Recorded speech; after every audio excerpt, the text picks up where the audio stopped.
એ કે ઘણા માણસોને એવી દુઃખી થવાની ટેવ. એ કે એક શેઠ હતા, તો એને રસોઈ રાખ્યો. બહુ વખાણ સાંભળ્યા હતા કે રસોઈ બહુ સરસ કરે ને, રોજ વેરાયટી બનાવે ને, તમને ભૂખ ન હોય તો ખાવાનું મન થાય, ઘરમાં બગાડ ન કરે, એ પોતે નાહી ધોઈને આવે, એની ચોખ્ખાઈ એટલી, રસોડું ચોખ્ખું રાખે. તો શેઠે કીધું કે કાલથી આપણા ઘરે આવી જાઓ, પૈસા તમારા ને બોલવાનું તમારું, દેવાના મારે. નક્કી કર્યું. એટલે કે શેઠ તમે મારું કામ જોઈને પછી કે મને પૈસા આપજો. એ કે ના ના, તમે નક્કી જ કરી લો. એ કે ના શેઠ, પેલા તમે વિચારથી અઠવાડિયું જુઓ, તમને ફાવે તો પછી તમારે જે આપવું હોય તે આપજો. મારે તો જુઓ આજે તમને જમાડવા છે, અન્ન દેવતાને મારે તમારી થાળીમાં પીરસવાના છે, એટલે મારું તો પેટીયું રળવા કરું છું, તમને જે યોગ્ય લાગે. એટલી મસ્ત રસોઈ બનાવી અને શેઠને પીરસી. શેઠ મોઢામાં એક લાખો મારી દીધો. આવું ખાવાનું બનાવાય? આને ખાવાનું કહેવાય? બધા આના વખાણ કરતા હતા. સારું થયું આ કે મેં આને આટલા પૈસામાં નક્કી ન કર્યો. ઓલા તો કાંઈ બોલ્યા જ નહીં. પછી કે હવે કાલનો દી જોઉં છું, નહીં તો રવાના કરી દઈ શીખે. બીજે દિવસે તો બિચારા રસોઈયાએ એટલું સરસ રસોઈ બનાવી, ધ્યાન રાખ્યું, બરાબર ઘી ને મસાલા ને તેલ ને બધું વ્યવસ્થિત કરીને, જરાય તપેલી બળી ન જાય, જરાય રોટલીમાં દાજ ન પડી જાય, છાશ એવી સરસ કરી વલોવીને ને બધું ગ્રીન સલાડ બનાવીને થાળી પીરસી અને શેઠ ધરાઈને ખાઈને પાછો એક લાફો મારી દીધો.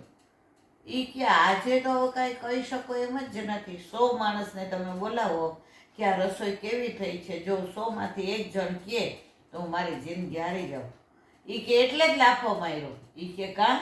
એ કે આજે આટલું સરસ બનાવ્યું તો ગઈકાલે જખ મારવા નહોતું બનાવ્યું. એટલે કે આવા લોકો દુઃખી, ઘણા લોકો દુઃખી થવાની ટેવ જ હોય. એ કે ઘરમાં કોઈ જો મહેમાન આવે એટલે કે આખો દી હું તો મહેમાનમાંથી જ નવરી નથી આવતી. ન આવે એટલે કે બધાને ઘરે મહેમાન આવે, આપણા ઘરે કોઈ એઠું મોઢું કરવાય ન આવે. એટલે કે ઘણાને દુઃખી થવાની ટેવ હોય. એમાં ઠાકોરજી એના માટે કાંઈ કરી શકે નહીં. હવે આપણે યમનાષ્ટકની વાત કરવાની. કાલે આપણે યમનાષ્ટક અધૂરું છે, રોજ થોડું થોડું યમનાષ્ટકને એક બેઠક જે લઈએ છીએ. તો આજે યમનાષ્ટકની અંદર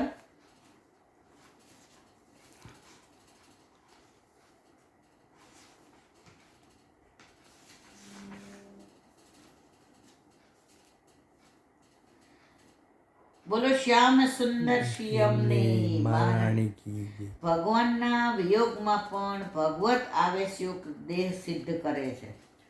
જો આપણી અંદર મગને 2 ફાટ કહેવાય મગજ, એવી રીતે પુષ્ટિ માર્ગમાં વિયોગ અને સંયોગ છે. જો વિયોગ ન હોય, વિરહ ન હોય, પણ વિરહ ક્યારે થાય? જ્યારે સંયોગ હોય ત્યારે. અને સંયોગ કરતાંય વિરહમાં વલ્લભ કહે છે વધુ આનંદ છે.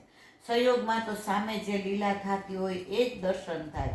વિયોગની અંદર તો તમને મનમાં જે લીલાના દર્શન કરવા હોય એ થાય.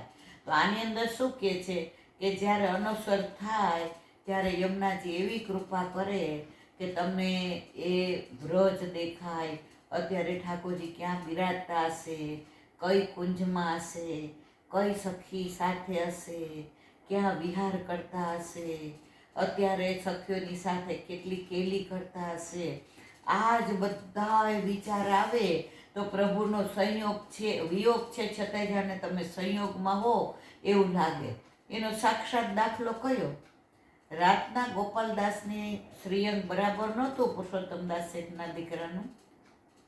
હવે એમને એટલા બધા મદન મોહનજી વાલા, એટલા બધા કે 24 કલાક મદન મોહનજી સિવાય સેવા, સ્મરણ, સત્સંગ, બુહારી, મંદિર વસ્ત્ર, ફૂલ ચૂંટવા, માળાજી કરવા, સામગ્રી કરવી, ઠાકોરજીને ધરાવવું, સરાવવું, કીર્તન કરવા, માળાજી ધરાવવા, દર્પણ દેખાડવું, ઝારીજી ભરવા, અને પછી અનવસર થાય.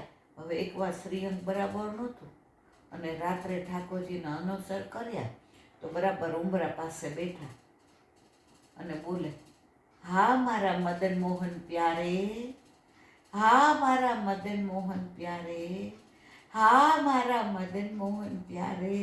તો અંદરથી ઠાકોરજી કે હા ગોપાલદાસ બોલ, હા ગોપાલદાસ બોલ. તો પછી પાછા બોલે હા મદન મોહનલાલ પ્યારે, હા મદન મોહનલાલ પ્યારે, હા મદન મોહનલાલ પ્યારે. તો અંદરથી પાછા ઠાકોરજી કે હા ગોપાલ શું કહે છે બોલ. ત્યારે મદન ગોપાલદાસ આંખમાં અશ્રુ સાથે કહ્યું મારવાલા, મને તો આપનું નામ લેવાની ટેવ પડી છે, શ્વાસ એમને લેવાતો જ નથી. શ્વાસ લઉં છું ત્યારે આપનું નામ નીકળે છે અને ઉચ્છ્વાસ બહાર કાઢું છું ત્યારે આપનું. આપ શું કામ શરમ લ્યો છો? આપ નિકુંજમાં હો ત્યાંથી મને શું કામ જવાબ આપો છો? તો કે જેમ તને મારું નામ લેવાની ટેવ પડી ને ગોપાલદાસ, એમ મને તારો જવાબ આપવાની ટેવ પડી. અને ત્યારે ગોપાલદાસે નક્કી કર્યું કે હવે મનમાં જ નામ લઈશ. જો હું આવું જોરથી બોલીશ તો મારા પ્રભુ જ્યાં નિકુંજમાં હશે ત્યાં એમને પરિશ્રમ પડશે અને મને જવાબ દીધા વિના રહેશે નહીં. તો સેવાના અનુસરમાં પણ આ તુલસાની જ વાત છે. તુલસા એની બેન જ હતી.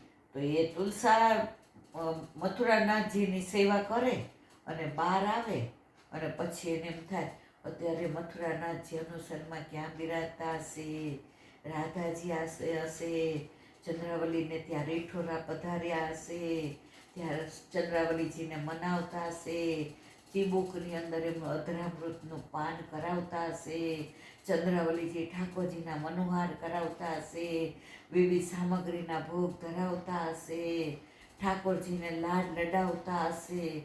અને આમ કરીને આંખમાંથી અસુરની ધારા જાય કે હવે અનુસરમાંથી ક્યારે સંયોગ થાય મારવાલા, ક્યારે સંયોગ થાય.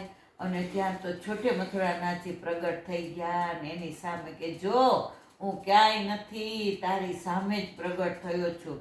તો બડે મથુરાનાથજીમાંથી છોટે મથુરાનાથજી પ્રગટ થઈને તુલસાને દર્શન આપ્યા. તો જો તમને સંયોગની અંદર તો તમે ઠાકોરજીને લાડ લડાવો, પણ અનુસરમાં પણ જો તમે ઠાકોરજીને આટલા યાદ કરો તો યમુનાજી તમને ત્યારે પણ ભગવત શુદ્ધિ આપ્યા વિનાના રહેતા નથી. જેઓની લૌકિક સદીઓ વિષયોમાં દ્રષ્ટિ ન હોય પરંતુ ભીતર દ્રષ્ટિ હોય તેમને પ્રભુની લીલાના દર્શનની સિદ્ધિ કરાવે છે. હવે જો આપણે યમુના કિનારે જઈએ, ત્યાં તટ ઉપર બેસીએ અને મોબાઈલની અંદર ફોન કરીએ કે હા બેટા બોલ, યમુનાજીનું પાન કરવા આવી છું.